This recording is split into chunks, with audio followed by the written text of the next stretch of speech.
Now, Dr. Ambedkar devoted his whole life to fight for the annihilation of caste. If you read the Indian Constitution, it is so easy to understand. So hats off to those people actually. When any emergency happens in the national, what happens is the president becomes the whole and soul. He takes all authority. In our Constituent Assembly, this 26th day of November 1949, do hereby adopt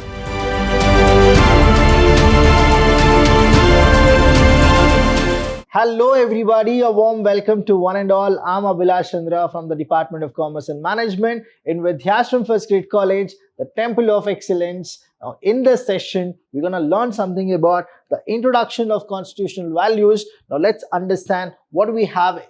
So we have the first one that is all about the Dr. B.R. Ambedkar. Now here in the first itself, we will understand what exactly Bhimrao Ramji Ambedkar and his contributions towards the Constitution of India. Let me just tell you here, we need to salute this person. The reason being, whatever happened to him in his childhood, whatever happened to him in his adolescence, whatever happened to him physically, mentally, whatever it was, but when he became the chairman of the drafting committee, when he had all authority and responsibility, he only thought the welfare of the society, right? So a big round of applause to this person, that is our own Dr. B.R. Ambedkar, who is always known as the Baba Sahib. Now here when we go with Baba Sahib, he said that it is the education which is the right weapon. See, this person, he always had this kind of enthusiasm, that is, and he always had that vision that entire India, right? Entire India, the entire Indians need to be educated. He says, it is the education which is the right weapon to cut the social slavery, and it is the education which will enlighten the downtrodden masses to come up and gain social status, economic betterment, and political freedom. See here, whoever were the people who were downtrodden, right? So here we have downtrodden. If they need to get up, they need to withstand to these societal competitions, they need to actually use a weapon, and that weapon is education. Through knowledge only you people can come up, is what he says. And he says that there should be social status. They need to gain what? Social status, economic betterment, and political freedom. How will you get it? Through education. Next, in 1923, Baba Sahib founded a Sabha that is called the Bahishkrit Hitakarni Sabha. Why exactly he found that? Because to spread education among marginalized and to improve their economic conditions. That is what the contribution of B.R. Ambedkar. You will definitely get a question for say 10 marks or for 15 marks saying explain the contribution of Dr. B.R. Ambedkar. The minute you get this question, you should be so happy to write about this person, because he has contributed to the maximum of the maximum for all Indians, and today we need to actually thank him for the way he has drafted the entire Constitution of India and has given it. Because in the entire world, if you go with it, the statistics says the lengthiest constitution is the Indian Constitution, because he has drafted in a way. And people who had written the Constitution, I'm also praising those people, because hats off to all those people whoever have contributed for the written and the writing part of the Constitution, collecting information from other constitution, having a lot of discussion about should we add this to the constitution or we shouldn't add. So all those people who contributed, it's a like we need to thank them. And here today in this platform of Vidhyaashram First Grade College, I, Dr. Abhilash Chandra, would like to thank all those people. Thank you so much for giving us a beautiful constitution of India. Now, when he went with that, see, the thing about the Indian constitution is, even if a person who knows to read and understand, if he reads the constitution of India, he'll understand each and everything. There is nothing like he cannot understand it, right? If you read any kind of say company law, the policies of company law or the policies of any other thing, you will not able to understand because there will be something called hidden.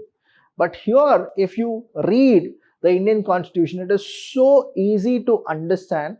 So hats off to those people actually, right? Don't you feel that?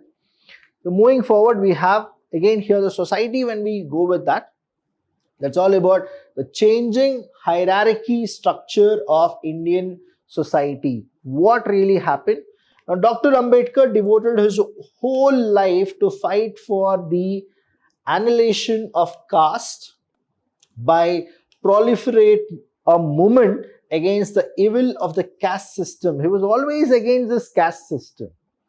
He was a person who always used to think we need to love humans because we are humans. We should not hate humans on the basis of the caste. We should not love humans on the basis of the caste. We need to love people because we are people. That is what his main ideology was.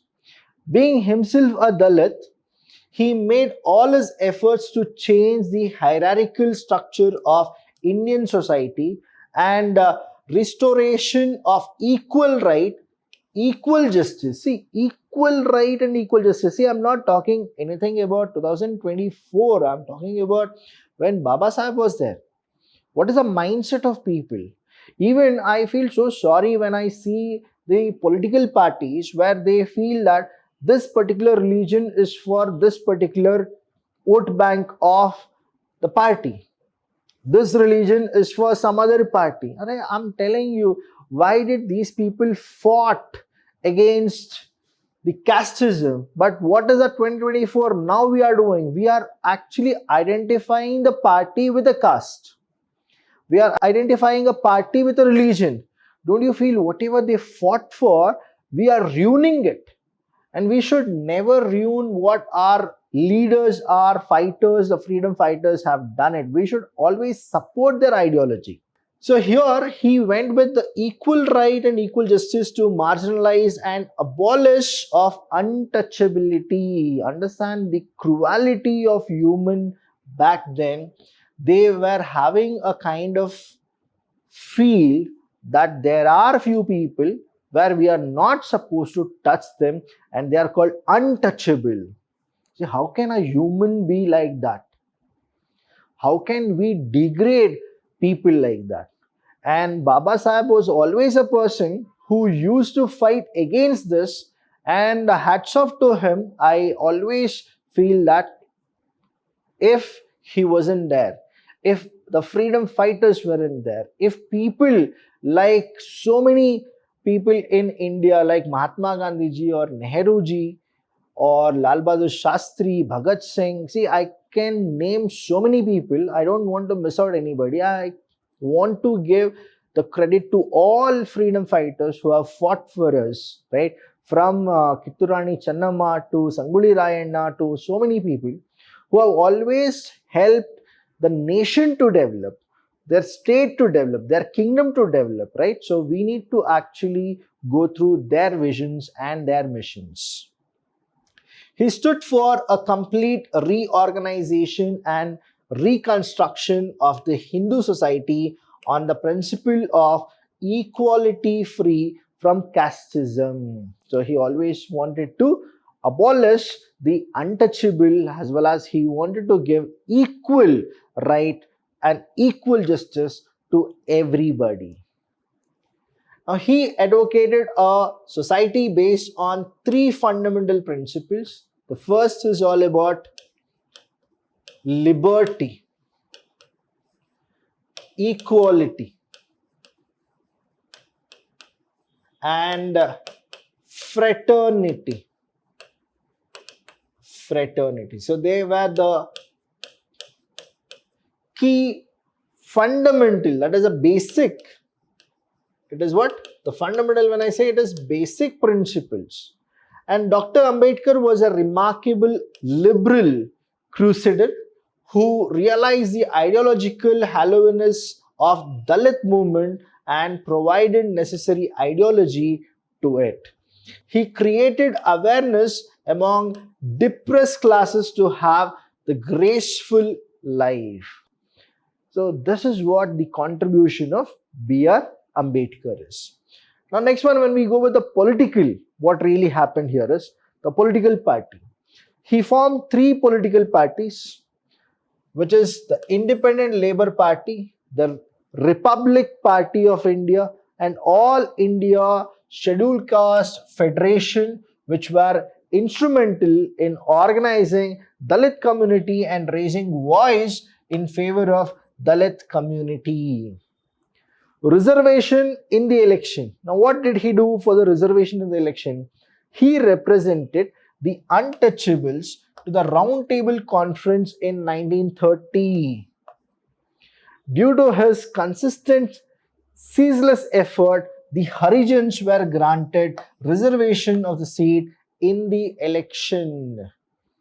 See here, he really fought for those people who were not being given the seats or not been given the nomination at all, and he fought for them, and then finally in 1930 he got the seats. Next is salient feature of the Constitution of India. There are 26 salient features of Indian Constitution, but for our syllabus we will actually go with the 15 salient features. Whenever I'm writing here, please do understand what are the salient feature. Any doubt regarding these sessions, please do call us. We are always there to help you. The first salient feature is it is written constitution. What is it? Written constitution. Our Indian Constitution is written. The meaning of salient in the sense very, very important feature of the Constitution of India. The second one is lengthiest constitution. The third one is democratic. Now I'll tell you how to remember the salient features and what you are supposed to do it. See, written constitution, why Indians opted written constitution is the British Constitution was oral constitution, and whenever it is an oral constitution, people change according to their wish. But if it is a written constitution, now people can't change it unless you are supposed to get the consent from the Lok Sabha, Rajya Sabha and the President of India. So there is a lot of protocols. So that's why written. And lengthiest, I already told you, in the entire world, ours is the lengthiest constitution. And the third thing is, when we got republic, that is on the 26th of January 1950, that is inaugural, but the real republic we adopted, that was 26th of November 1949. Our main concern was we need to have a democratic country where people gonna choose who are the people who should rule them, right? That is democracy. The fourth one, F for we have something called fundamental rights. We have what? Fundamental rights. There are 6 fundamental rights. The fifth one, F for 5 and F for fundamental duties. India has something called fundamental duties, and there are 11 fundamental duties. I'll be doing this in the next sessions coming here. Now, S for 6, S for secular. India is a secularistic country. We are secular. S for 7, S for sovereign. We are sovereign. 8th one, E for 8, right? E for emergency provision. Emergency provision. Now, emergency provision, there are three types of emergency, and we have three types of emergency provision. One is national emergency, state emergency, financial emergency. In India, we have already gone through national emergency.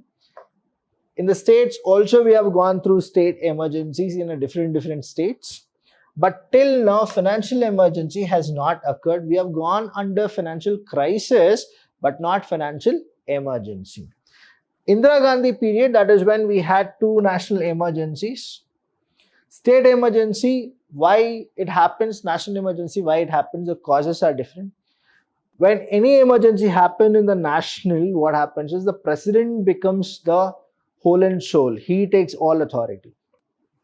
In the state, what happens is the governor takes the whole responsibility and the authority, and other people becomes the common man.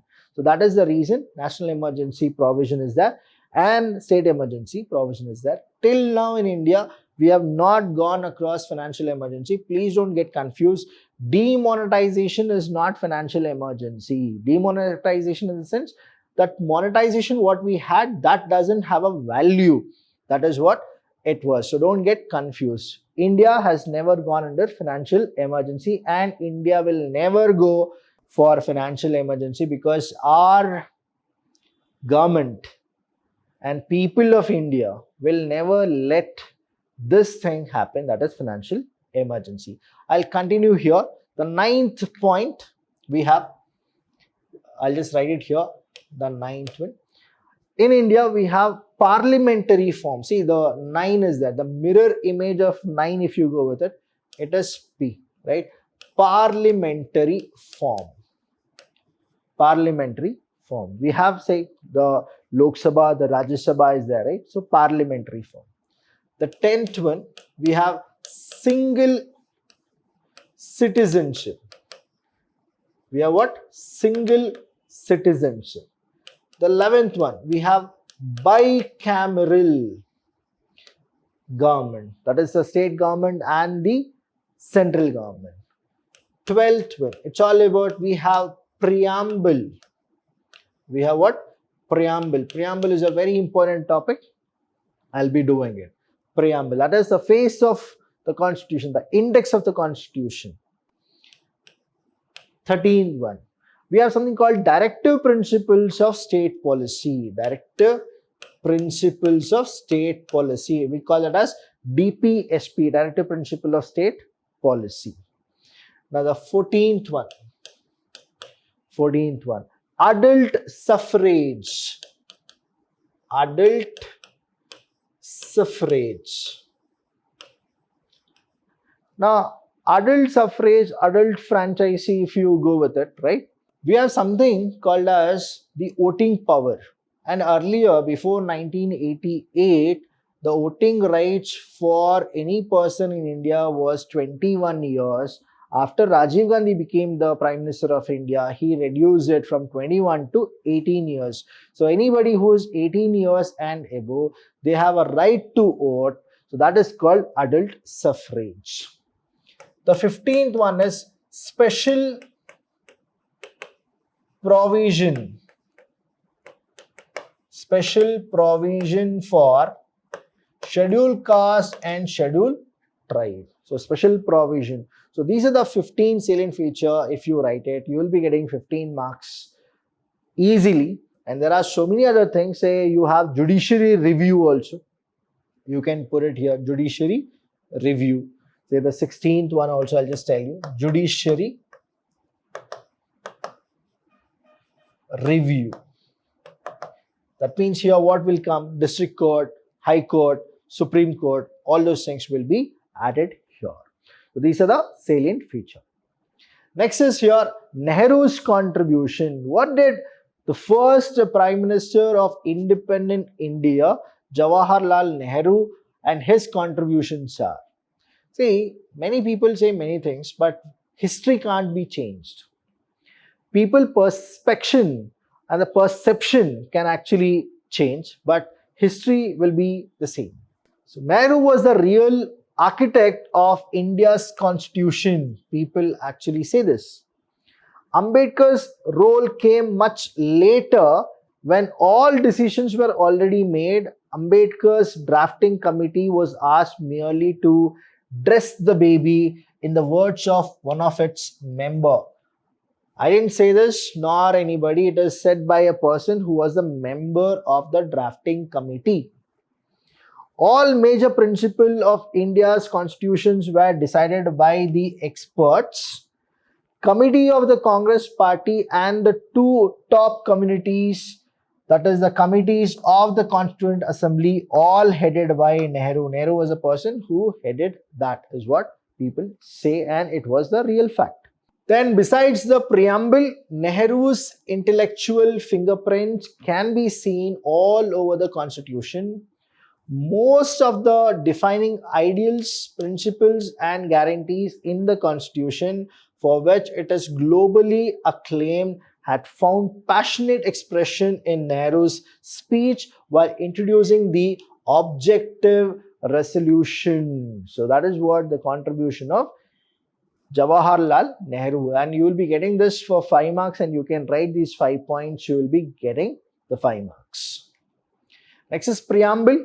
Say, we the people of India, having solemnly resolved the Constituent Assembly and the Constituent India into a sovereign, socialistic, secular, democratic republic, and to secure to all its citizens, there are 3 things. One is justice, equality and fraternity. Now here when we go with it, justice, social, economic and political, liberty, liberty of thought, expression, belief, faith and worship, equality, equality of status and the opportunity, and to promote among them all fraternity, assuring the dignity of the individual and the unity and integrity of the nation. See, unity and integrity was introduced by Indira Gandhi. In our Constituent Assembly, this 26th day of November, see here, what is it? 26th November, that is say 1949.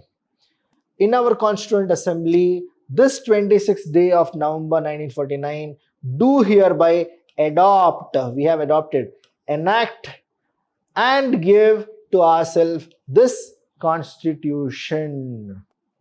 This is what he says. The 82nd amendment, where we added the unity and integrity there. So it's a homework for all of you. In that 82nd amendment, we also added few more things by Srimati Indira Gandhi. In the preamble itself, you are supposed to comment me in the comment section that what were being introduced by Srimati Indira Gandhi, right? So this is what the preamble is. Now, any doubt regarding this session, please do call us. We are always there to help you. Thank you so much. I'll see you when I see you. Thank you.